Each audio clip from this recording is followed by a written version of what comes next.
नमस्कार दोस्तों, मुद्दे की बात में आपका स्वागत है। समाजवादी पार्टी के अध्यक्ष अखिलेश यादव का कहना है कि वो चाहें तो 2 मिनट में ओम प्रकाश राजभर की पार्टी तोड़ दें।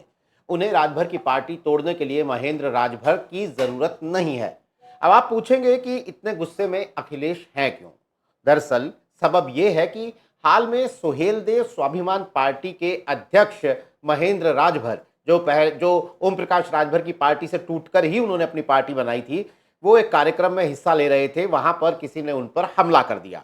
उस पर प्रतिक्रिया देते हुए ओम प्रकाश राजभर ने ये कहा कि हमला माल के बंटवारे को लेकर हुआ है। अखिलेश यादव सुभासपा को कमजोर करने की कोशिश कर रहे हैं।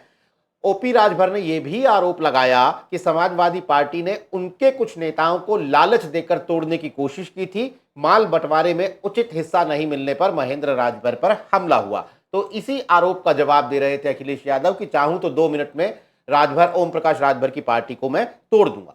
वैसे अखिलेश यादव के ये तो एक मामला है पिछले 2-3 दिन से जो चल रहा है, लेकिन अखिलेश यादव के ये तेवर इसलिए भी हैं क्योंकि उन्होंने पूर्वांचल की ओबीसी पॉलिटिक्स में खुद को बीजेपी पर भारी साबित किया है। अब्बास अंसारी की विधायकी रद्द होने के बाद मऊ सदर पर उपचुनाव की संभावना है। वहां अखिलेश यादव के सामने फिर से खुद को साबित करने का मौका होगा। उधर ओम प्रकाश राजभर पर यह दबाव है कि वो बीजेपी के सामने अपनी अहमियत साबित करें, जो वो अब तक साबित नहीं कर पाए हैं। तो इन तमाम मुद्दों पर बात करने के लिए एक मऊ सदर की विधानसभा में उपचुनाव की जो एक संभावना जगी अब्बास अंसारी की विधायकी रद्द होने के बाद, मैं संभावना इसलिए कह रहा हूं क्योंकि अब्बास अंसारी कोर्ट चले गए हैं उस पर अपनी सजा के खिलाफ। तो अगर स्टे लग जाता है तो शायद ये मामला बदल सकता है, बट फिलहाल उपचुनाव होंगे क्योंकि विधायकी रद्द है। तो उसके बाद ये ओबीसी पॉलिटिक्स की सियासत बहुत तेज हो गई है। इस पूरे मुद्दे को समझने के लिए हमारे साथ हैं डॉक्टर उत्कर्ष सिन्हा, जो कि वरिष्ठ पत्रकार हैं, राजनीतिक विश्लेषक हैं, लखनऊ से हमारे साथ जुड़े हैं। डॉक्टर उत्कर्ष सिन्हा, आपका बहुत बहुत स्वागत है। धन्यवाद नीरज जी। तो सबसे पहले मेरा सवाल यही है कि अखिलेश यादव बड़े कॉन्फिडेंट दिखाई देते हैं। इस तरह का बयान देना, चाहूं तो 2 मिनट में ओम प्रकाश राजभर की पार्टी तोड़ दूंगा। अखिलेश यादव के इस कॉन्फिडेंस की वजह आप क्या देखते हैं? असल में देखिए, 2 हिस्से हैं। एक तो अखिलेश यादव का जो कॉन्फिडेंस है, जिस तरह से उन्होंने पीडीए को अपने एक लाइन बनाया और उसको मजबूत किया, नतीजे भी उन्होंने लिए, वो अपनी जगह पे है। दूसरा, ओम प्रकाश राजभर की खुद की पॉलिटिक्स है। महेंद्र राजभर उनके बहुत पुराने साथी रहे और उत्तर प्रदेश के प्रदेश अध्यक्ष भी रहे थे महेंद्र राजभर। लेकिन जो ओम प्रकाश राजभर की शैली है और खासतौर पे जो उनकी परिवार वाली शैली है, उसको लेके राजभर समुदाय के भीतर एक रिएक्शन तो है। हमने देखा था कि घोसी का बाई इलेक्शन जब हुआ था तो ओम प्रकाश राजभर बहुत कामयाब नहीं हो पाए थे और उनके नाकामयाब होने की वजह यही महेंद्र राजभर और उनकी टीम थी। तो वो एक वैल्यू बनता है। दूसरा, ओम प्रकाश राजभर का ये जो अभी एपिसोड हुआ है, मैं बस जल्दी से इसको बता दूं कि इसके तार जो हैं वो लखनऊ या मऊ में नहीं है या चंदौली में नहीं है। इसके तार है बंबई में। बंबई के में रहने वाले राजभर समुदाय के कुछ लोग ही फंडिंग करते हैं इन छोटी पार्टियों को और इनको, तो वहां का भी एक मसला है, वो लड़ाई भी अभी चल रही है। बहरहाल अखिलेश यादव, देखिए, अखिलेश यादव के सामने चुनौती थी घोसी बाई इलेक्शन, और जिस तरह से वहां पर उस वक्त दारा सिंह चौहान और ओम प्रकाश राजभर, ये 2 ऐसे नेता थे जिनका समुदाय घोसी में बहुत प्रभावी था, लेकिन दोनों असफल रहे और वहीं से कॉन्फिडेंस बढ़ा अखिलेश यादव का।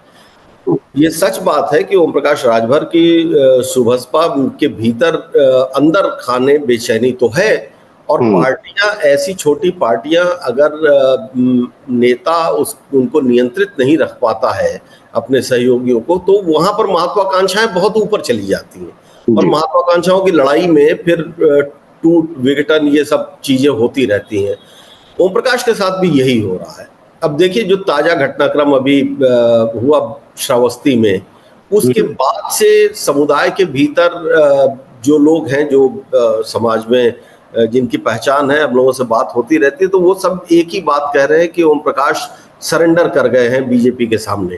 और उसको लेके भी बड़ी बेचैनी है, और इस बेचैनी का अंदाजा हर पॉलिटिकल ग्रुप को है। तो अखिलेश यादव भी अगर ये कह रहे हैं तो बिल्कुल ठीक बात है। अगर वो ये जरा सा भी एक सिग्नल देते हैं सुबसपा के भीतर कि भाई हम ये टिकट राजभरों को देंगे, देखिए कैसे टूट होती है। क्योंकि अभी तो पूरा कंसोलिडेशन जो है वो 3 जगह पे है।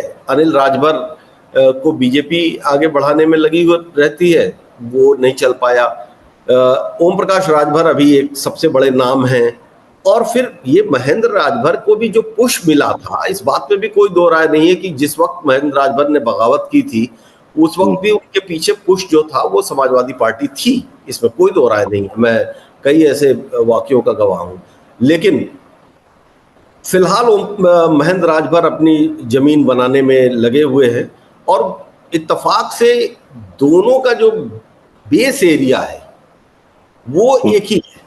गाजीपुर, घोसी, मऊ, बलिया का जो क्षेत्र है वही है राजभर समुदाय का सबसे बड़ा कंसंट्रेशन वाला बेल्ट।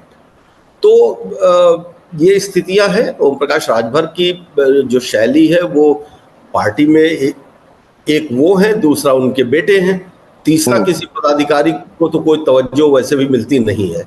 और तब जबकि समाज की महत्वाकांक्षाएं बढ़ रही हैं, छोटे छोटे समुदायों को आप देखिए, राजनीतिक जब पावर आ रही है, तो इस मामले में मैं कहूंगा कि उत्तर प्रदेश के कंटेक्स्ट में संजय निषाद ने अपने आप को ज्यादा संभाल के रखा हुआ है। बेटों के साथ वो भी हैं, बेटों को वो भी ले आ रहे हैं, विधायक सांसद बना रहे हैं, लेकिन बावजूद उसके समुदाय के भीतर उनके कोई बगावत नहीं है। ओम प्रकाश की शैली जो है वो उनको ज्यादा दिक्कत दे रही है। और बड़ी दिलचस्प बात है कि अभी जो हाल में महाराज सुहेलदेव की मूर्ति का अनावरण जब सीएम योगी आदित्यनाथ ने किया, वहां ओम प्रकाश राजभर भी मौजूद थे। तो उस कार्यक्रम में यूपी तक की टीम ने वहां जो लोग थे उनसे बातचीत की। उसमें लोगों में इस बात की नाराजगी थी कि भाई आपने महाराज सुहेलदेव इस शब्द का इस्तेमाल किया सीएम योगी ने, तो उनके साथ राजभर क्यों नहीं बोल रहे थे आप? राजभर को चुराना चाहती है बीजेपी, ये सब बातें की। हालांकि ओम प्रकाश राजभर ने बाद में ये सफाई दी कि मैंने तो 16 बार राजभर बोला, और वो राजभरों के ही राजा हैं, उनके प्रतीक हैं। लेकिन लोगों में ये नाराजगी थी कि वहां पर योगी आदित्यनाथ जो हैं वो ठगते हैं, हमें इस तरह के कार्यक्रम कर लिए लेकिन राजभर शब्द का इस्तेमाल नहीं कर रहे हैं। ओम प्रकाश राजभर भले ही हमारे नेता हैं, लेकिन वो वहां पर जाकर योगी आदित्यनाथ के सामने उस तरह खुलकर हमारी बात नहीं रखते हैं। तो आपको लगता है कि ये जो गठबंधन है, मैं इस सवाल पर बाद में आने वाला था, लेकिन कि ये गठबंधन अगर रहता है विधानसभा चुनाव तक या अभी मऊ की सीट पर भी, तो इस गठबंधन में विधानसभा चुनाव के मद्देनजर ज्यादा सवाल है ये कि इस गठबंधन में ओम प्रकाश राजभर की जो पूरी राजनीति आपने अभी बताई, लोगों में नाराजगियां हैं ओम प्रकाश राजभर को खुद को लेकर भी, राजभर समाज में, और बीजेपी को लेकर भी। तो ये वोट ट्रांसफर ये अभी तक अपनी उपयोगिता साबित नहीं कर पाए हैं ओम प्रकाश राजभर। बीजेपी के लिए उपयोगी कितने हैं ये सब तो इस बात का संकेत है कि वोट ट्रांसफर नहीं करवा पाएंगे। देखिए नीरज जी, एक बड़ी क्लियर सी बात है, जब जिस तरह की राजनीति का उभार हुआ है और जातीय राजनीति का छोटे छोटे जो समुदाय हैं, जो समाज हैं उनकी, ये पूरी लड़ाई अस्मिता की लड़ाई है, पहचान की लड़ाई है। और जब सुहेलदेव, महाराजा सुहेलदेव के साथ राजभर शब्द नहीं जोड़ा गया, तो फिर ये, क्योंकि याद करिए 2014 के चुनाव में, लोकसभा के चुनाव के समय, और उसके बाद भी अमित शाह जब लखनऊ आए तब उन्होंने महाराज सुहेलदेव राजभर पर एम्फेसिस किया था। अब योगी आदित्यनाथ क्यों नहीं कर रहे? योगी आदित्यनाथ की अपनी एक पॉलिटिक्स, अगर उनके पूरे बयान को देखिए, श्रावस्ती में जो उन्होंने पूरा भाषण दिया है, उन्होंने उसको हिंदू मुस्लिम के एंगल से ही देखा, उन्होंने जाति के एंगल से बिल्कुल नोटिस ही नहीं किया। सलार मसूद का नाम ले लेके बार बार, और महाराज सुहेलदेव का नाम लेके वो स्थापित ये कर रहे थे, तो वो उनकी राजनीति है। अब लेकिन जो मूर्ति लगी उसके ऊपर भी राजभर शब्द नहीं है, जो पट्टिका लगी उसके ऊपर भी राजभर शब्द नहीं है। तो जो राजभर समाज है, जो अपने नायक को देखने की बात करता है, उसको तो धक्का लगा, और वही गुस्सा है ये। अब रह गया सवाल ओम प्रकाश राजभर के वोट ट्रांसफर कराने की। देखिए, ओम प्रकाश राजभर की कुल पॉलिटिकल जो सफलता है उसको अगर देखिए, लंबे समय तक वो तब तक राजनीति में बहुत सफल नहीं हो पाए जब तक उनको वेव का साथ नहीं मिला है, लहर का साथ जब तक नहीं मिला है, तब तक प्रकाश राजभर कभी सफल नहीं हुए। अब उनके बेटे ही लगातार चुनाव हार जाते हैं जी। तो ओम प्रकाश खुद का चुनाव तो जीत जाते हैं, और उसके बाद जो वो टिकट देते हैं वो कौन लोग होते हैं, उनकी अपने समाज का एक दायरा होता है, और उसमें जाहिर सी बात है कि वो सिंबल का सवाल ज्यादा होता है, एक नॉन सिंबल का सवाल ज्यादा होता है बजाय इसके कि एक बड़े वोट बैंक का असर। मैं फिर यहाँ पे कंपैरिजन करना चाहता हूँ संजय निषाद और ओम प्रकाश राजभर, क्योंकि दोनों लगभग एक साथ उठे हैं, एक समाज की राजनीति कर रहे हैं अपने अपने ब्रांड पे, लेकिन संजय निषाद का वोट ट्रांसफर होता दिखाई दे रहा है, हर जगह दिखाई दे रहा है। ओम प्रकाश राजभर के साथ ये नहीं है। अगर ओम प्रकाश राजभर वोट ट्रांसफर कराने में इतने कामयाब होते तो फिर घोसी का ही एक उदाहरण सबसे बड़ा उदाहरण है, जहां पर वो लगातार कैंप भी कर रहे थे और वो ट्रांसफर नहीं हो पाया वोट। तो लेकिन हाँ, जिसको कहते हैं कि भाई समाज के भीतर पहली बार एक पॉलिटिकल पावर तो है वो अपने समाज की, और उस पॉलिटिकल पावर को इंडिपेंडेंटली आइडेंटिफाई भी करा रहे हैं, तो उनकी वैल्यू जो है पॉलिटिकल वैल्यू, अच्छा एक तो राजभर समाज का ओवरऑल इतना वोट भी नहीं है, लेकिन जहां जहां है पॉकेट्स में वहां बहुत प्रोमिनेंट वोट है। मैं मेरी जो अपनी गांव की कंस्टिट्यूएंसी है वो भी राजभर वहां डोमिनेट करते हैं, लेकिन वहां भी ये पूरा वोट एक बार ओम प्रकाश के कहने पे निकल जाता है, ऐसा हमने देखा नहीं कई चुनाव के भीतर। उनके अपने आधार हैं, वो बीजेपी के साथ भी है, उनके कैंडिडेट को भी वोट मिलता है, समाजवादी पार्टी के भी कैंडिडेट को मिलता है। तो जो एक ओवरऑल अनडाउटेड इक्विटी वाला जो इशू होता है, मतलब जो मेजॉरिटी कह ले, जैसे अगर हम कहते हैं कि यादव 90% वोट अखिलेश यादव को देता है, निषाद 90% वोट अपने पार्टी के उसको देता है, इस तरह के अगर आधार को देखें तो वहां पर ओम प्रकाश राजभर कमजोर हैं, इसमें कोई दो राय नहीं। एक बार वापस मुद्दे पे, मऊ सदर सीट पर चुनाव की संभावना है, अब करीब करीब ऐसा लगता है कि होगा, हालांकि कोर्ट में मामला है और 21 जून को सुनवाई होनी है। अब्बास अंसारी की विधायकी जो रद्द हुई है या उन्हें जो 2 साल की सजा मिली है उस पर रोक लगाए जाने के लिए सेशन कोर्ट, जिला कोर्ट चले गए हैं अब्बास अंसारी। उस पर सुनवाई 21 जून को होनी है, लेकिन अगर हम आजम खान, अब्दुल्ला आजम, इरफान सोलंकी इनके मामले देखते हैं तो फिलहाल हम ये मान लेते हैं कि उपचुनाव होना है। यहाँ पर ये महेंद्र राजभर वाला जो इंसिडेंट हुआ, थप्पड़ मार दिया सड़क पे, उसका कोई सिंपथी फैक्टर उस चुनाव पर देखते हैं क्या आप? क्योंकि जो विक्टिम है, जिसको थप्पड़ लगा, जिस पर हमला हुआ वो भी राजभर है, जिसने किया वो भी राजभर है, जिस पर आरोप है वो भी ओम प्रकाश राजभर है, तो इसका कोई असर देखते हैं चुनाव पर आप? नहीं, इसका असर देखिए फिर वही होता है ना कि वोटों के बंटवारे हो जाते हैं। जब एक छोटी कम्युनिटी, एक मतलब साइज आप देखेंगे तो अगर छोटा है और उसमें ही 3 हिस्से हो गए, तो वो वोट तो सबके अपने आधार हैं। महेंद्र राजभर पूरी सिंपैथी ले रहे हैं, वो घूम घूम के ये बात कह भी रहे हैं। ओम प्रकाश राजभर ये सारा ठीकरा जो है अखिलेश यादव के ऊपर फोड़ रहे हैं। ब्रिजेश राजभर जिसने मारा वो अलग कहानी कह रहा है। तो लेकिन कुल मिला के बात देखिए, विक्टिम कार्ड ज्यादा चलता है अगर इमोशन की बात होती है, लेकिन हाँ, ओम प्रकाश एक पोजीशन पे हैं, एक भाई मंत्री हैं उत्तर प्रदेश में, तो जाहिर सी बात है कि उनका इन्फ्लुएंस अपनी जगह पे है, लेकिन ग्राउंड रियलिटी जो है वो फिलहाल वो ओम प्रकाश को इस घटना से ओम प्रकाश को बहुत मदद मिलने वाली नहीं है, और ना ही अखिलेश यादव को कोई बहुत बड़ा नुकसान होने वाला है, क्योंकि अखिलेश यादव का जिसका साथ देने का आरोप है वो तो पिटा है, वो पिटा है और समाज। अच्छा, दूसरा, महेंद्र राजभर को जितना मैं जानता हूं या उनके इलाकों को जितना मैं समझ पाया हूं उनके असर को, महेंद्र राजभर की छवि थोड़ी अलग है। वो एक मतलब ग्राउंड वाले लीडर हैं, वो उनके पास रिसोर्सेज भले ना हो लेकिन उनकी पकड़ जो है वो गांव-गांव तक है। तो वहां पर वो जो करंट जाएगा वो बड़ा अच्छा। मऊ सदर सीट का सवाल है ये, देखिए एक फर्क ये भी है। मऊ जिला जब देखते हैं तब राजभर मजबूत हो जाता है, लेकिन मऊ सदर सीट पर राजभरों की संख्या वोटरों की बहुत ज्यादा है नहीं। वो तो वहां पर भूमिहार भी है, वहां पर मुस्लिम भी हैं, वहां पर दूसरी सवर्ण जातियां भी हैं। तो वहां पे ओम प्रकाश राजभर मऊ सदर सीट पर कोई बड़ा चमत्कार दिखा दें, ये तो वैसे भी कठिन है।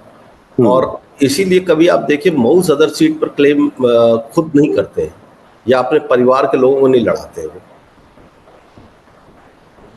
कह भी ये जी वो कह भी ये रहे हैं कि पार्टी का कार्यकर्ता लड़ेगा। अब इस पर आते हैं हम कि ओम प्रकाश राजभर ये बार बार कह रहे हैं कि मऊ सदर सीट पर पार्टी का कार्यकर्ता लड़ेगा। अंसारी तो हालांकि उन्होंने कहा हमारे विधायक हैं, लेकिन वो बड़ा दुधारी बात है कि हमारे विधायक इसलिए कहा क्योंकि उस सीट पर अपना हक जता रहे हैं, लेकिन कहते हैं कि अंसारी परिवार को टिकट नहीं देंगे। लेकिन सवाल ये है कि ओम प्रकाश राजभर के कोटे की ये सीट तो तब थी जब वो अखिलेश यादव के गठबंधन में थे। अब वो बीजेपी के गठबंधन में है। बीजेपी यहां पर नंबर 2 पोजीशन पे थी जब अब्बास अंसारी से हारी, अशोक सिंह हारे थे। तो ऐसे में बीजेपी और ओम प्रकाश राजभर के बीच आप ये कॉन्फ्लिक्ट भी देख रहे हैं कि बीजेपी तो चाहेगी नहीं ये सीट छोड़ना। बीजेपी चाहेगी कि अंसारियों के गढ़ में उपचुनाव जीतकर उसको रामपुर और कुंदरकी जैसा एक हेडलाइन दें। मुस्लिम सीट पर अंसारी के गढ़ में बीजेपी ने जीत लिया। तो ये यहां पर आप बीजेपी और ओम प्रकाश राजभर के बीच में कोई कॉन्फ्लिक्ट देखते हैं कि कैंडिडेट किसका होगा? ओम प्रकाश राजभर इस पोजीशन में ही नहीं है कि कोई बहुत कॉन्फ्लिक्ट वो पैदा करके और दबाव बना पाए। देखिए बीजेपी वो सीट कतई नहीं छोड़ेगी, इस बात पे कोई दो राय नहीं है। और जैसा आपने कहा कि उसको मैसेज देना है, वो सीट जीत के मैसेज देगी। दूसरा, अंसारी परिवार भी ये सीट नहीं छोड़ेगा। कोई ना कोई अभी तक ऐसा लग रहा है कि अगर ऐसी नौबत आई तो उस परिवार से ही कोई लड़ेगा। और जाहिर सी बात है कि वहां पर उनका आधार मजबूत रहा है। नुकसान, अगर ओम प्रकाश राजभर जबरदस्त मतलब कोई बड़ा रिएक्शन देने की कोशिश करते तो भी उनका नुकसान है, और अगर वो सरेंडर होते हैं तो भी उनका नुकसान है। देखिए एक चीज समझिए, गाजीपुर का जो इलाका है, गाजीपुर और उससे लगी हुई जो मऊ का इलाका है, इस इलाके में ओम प्रकाश राजभर की जो ताकत है, उस ताकत में बहुत हाथ अंसारी परिवार का रहा है। शुरू की राजनीति को अगर आप देखिए, जब ओम प्रकाश राजभर ने बसपा छोड़ी थी और उसके बाद से उनको जो सपोर्ट मिला था वो, और दूसरा उस इलाके में ऐसा नहीं है कि राजभरों के ऊपर पूरा सिक्का ओम प्रकाश का चलता है, क्योंकि बहुत गरीब जाति रही है ना ये बहुत ही पिछड़ी जाति रही है। वहां पर जो जो अंसारी परिवार की जमींदारी और उनके जो काम थे, वो इन बिरादरियों के ऊपर भी असर है वहां। तो गाजीपुर की राजनीति में भी ओम प्रकाश लड़खड़ाएंगे अगर उन्होंने सीधा टकराव लिया अंसारी परिवार से। तो ओम प्रकाश राजभर के लिए दरअसल ये बहुत टिपिकल टाइम है, लेकिन दिक्कत क्या है कि वो अपने बड़बोलेपन से बाज नहीं आते हैं। और अगर वो थोड़ा गंभीर होकर इस बार शांत रहते और गठबंधन की बात करते होते तो शायद फिर भी एक बात थी, लेकिन ये भी क्यों करें, क्योंकि उनकी इसी शैली पर तो उनके समर्थक फिदा है। तो सबकी अपनी इक्विटी है, लेकिन ओवरऑल मुझे नहीं लगता कि बीजेपी ओम प्रकाश राजभर के लिए वो सीट छोड़ने जा रही है। और दूसरा ये कि ओम प्रकाश राजभर भी जो है वो खुल के अंसारी परिवार के खिलाफ बात करेंगे, ये भी उतना संभव नहीं है। एक सवाल और, हालांकि इस पर आपसे हमने चर्चा की थी कि हाल में साक्षी महाराज जो कि बीजेपी के सांसद हैं उन्नाव से, उन्होंने एक बयान दिया कि लोध जाति का वोटर बीजेपी में वो सम्मान और पोजीशन नहीं पा रहा है, जबकि वो एक तरफा बीजेपी को वोट देता है। अब ये भी एक ओबीसी की जाति है, क्लेम करते हैं कि 3% 4% वोट है। हालांकि वोट परसेंटेज पर हम नहीं जा रहे, वो अनुमानित है। लेकिन एक तरफ राजभरों की नाराजगी जिस पर हमने डिस्कस किया अभी, फिर ये लोध जाति की नाराजगी बीजेपी से, तो ये ओबीसी की पिच पर बीजेपी उलझन में लड़खड़ाई नजर आ रही है क्या आपको विधानसभा चुनावों के मद्देनजर, अगर ओवरऑल देखें तो? देखिए, जो जब हम लोग लोध राजनीति के ऊपर जिस दिन हम लोगों ने चर्चा की थी, उसके बाद वो काफी लोगों ने देखा और लोध समाज के कई नेताओं के फोन आए और वो बिल्कुल इस बात से सहमत थे कि जो बातें की गई हैं वो सही है। बीजेपी का जो ओबीसी ब्लॉक बना था ना, जिसकी वजह से 2017 बीजेपी बहुत तेज निकली, 14 तो निकली ही, 17 बहुत तेज निकली। वो छोटी छोटी जातियों का कंपोजिशन ही था। कुर्मी, कुशवाहा, कुर्मी, निषाद, लोध, राजभर और दलितों में उस वक्त पासी। आप देखिए, पासी समाज भी टूट गया है, चाहे वो लखनऊ के इर्द गिर्द का पासी हो, चाहे अयोध्या का पासी हो। तो दलितों में एक जो इक्विटी थी वो मिस कर गए। अब ओबीसी के भीतर कुर्मी राजनीति जिस तरह से लोकसभा के भीतर अखिलेश यादव ने की, कुर्मी का वोट भी उनकी तरफ गया। ओम प्रकाश राजभर और मतलब राजभर समाज और लोधी समाज मैं हमेशा कहता हूं कि ये बड़ा एग्रेसिव समाज है और इसको सत्ता समझ में आ चुकी है। उमा भारती मुख्यमंत्री रह चुकी है, कल्याण सिंह मुख्यमंत्री रह चुके हैं। तो जिस एक पिछड़े समाज को मुख्यमंत्री की कुर्सी उसके नायक को मिल चुकी हो, वो फिर दब के नहीं रहता है। अगर आप राजनीतिक इतिहास देखिए, राजनीतिक चेतना का इतिहास देखिए, तो जिस भी पिछड़े समाज के नेता मुख्यमंत्री बने, वो समाज सशक्त हुआ और उस समाज को फिर एक प्रत्याशा हो गई है कि इच्छा उसके अंदर बलवती हो गई अपनी महत्व की, और वो महत्व चाहता है। अगर महत्व नहीं मिलता है तो उसकी नाराजगी होती है, क्योंकि बाकी ब्रॉडर लाइन के ऊपर सब अपनी जगह पे चलता रहता है, हिंदुत्व और ये वो सब चलता रहेगा, लेकिन उसको अपना प्रतिनिधित्व चाहिए। अब बीजेपी के सामने एक चुनौती भी है और एक अवसर भी है। चुनौती ये है कि कैसे इस कंपोजिशन को वापस अपने कटोरे में लाए, और अवसर इसलिए है कि उत्तर प्रदेश में भारतीय जनता पार्टी के संगठन का पुनर्रचना होनी है, जब से लेके नीचे तक आना है। अब बीजेपी अगर इन संकेतों को देखते हुए अच्छे नेताओं को, उस समाज के प्रभावी नेताओं को अगर महत्वपूर्ण स्थान देती है, महत्वपूर्ण जिम्मेदारियां देती है, तो बीजेपी फिर वापस स्ट्रांग हो जाएगी उतनी ही जितनी इसके पहले थी। लेकिन अगर वहां चूक हो जाती है तो यकीन जानिए कि फिर वो पीडीए की हवा के आगे कोई पिछड़ा बहुत काम आएगा नहीं। बल्कि सर, अभी अखिलेश यादव ने भी अपने सारे जिला अध्यक्षों को हटा दिया है, मेरे ख्याल से कुशीनगर छोड़ के तमाम जिला अध्यक्षों को हटा दिया है, नए जिला अध्यक्ष रखे जाएंगे। और वहां भी यही कहा जा रहा है कि शायद वहां यादव समाज का थोड़ा प्रभाव ज्यादा था, तो वो पीडीए की तर्ज पर अब नए जिला अध्यक्ष बनाएंगे और अपना पीडीए का गुलदस्ता जिला पंचायत लेवल पर, जिला लेवल पर पंचायत चुनाव से पहले एक दिखाएंगे उसको। बिल्कुल बिल्कुल। और ये जो रिकंस्ट्रक्शन जो बात है ना, ये अब गोटियां बैठाई जानी शुरू हो गई हैं बिरादरियों की, और खास तौर पे पिछड़ी जातियों की। आप एक चीज देखिएगा कि जैसे समाजवादी पार्टी टिकट नहीं दी थी यादव समाज को, परिवार के बाहर के यादव को लोकसभा में टिकट नहीं मिला, लेकिन उसको लेकर यादव समाज में भी एक गुस्सा था, लेकिन वो इंतजार कर रहे हैं 2027 के विधानसभा का।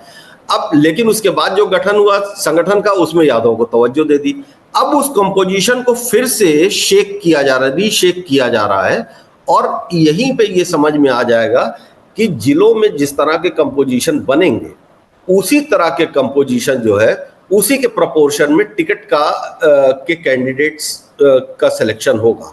क्योंकि अगर जिला संगठन में जहां जिसको तवज्जो दी जाएगी, तो फिर ये कोशिश होगी कि दूसरे बिरादरी से टिकट दिया जाए, और इस तरह से 2-3 बिरादरियों को साधने की कोशिश होगी।